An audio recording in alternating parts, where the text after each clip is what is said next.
నేను చేసిన నిర్ణయం నువ్వు చేయటానికి సిద్ధంగా ఉన్నావా? నా ప్రయాస దీవించిన దేవుడు నిన్ను కూడా ఆశీర్వదించడానికి సిద్ధంగా ఉన్నాడు. నేను మదన పడిన అప్పులని భయపడిన అప్పులు ఒకే ఒక్క రోజులో లేకుండా తీసేశాడు ఆయన.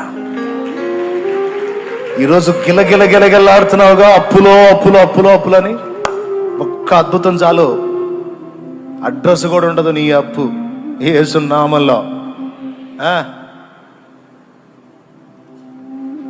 గందరగోళం కొంతమంది, నా వల్ల కాదన్న నేను చెప్తున్నా, నేను చెప్పినట్టు దేవుని ముందు మోకాళ్ళు ఆయన చిత్తం గుర్తించి నీ మైండ్ దేవుని కొరకు ఆయన చిత్తం నెరవేర్చడం కోసం లగ్నం చెయ్యి. నీ పక్షంగా ఆయన చెయ్యి చాపి నీకు అవరోధంగా ఉన్న వాటన్నిటిని తొలగించి నీకు స్వేచ్ఛని ఇవ్వకపోతే అప్పుడు అడుగు.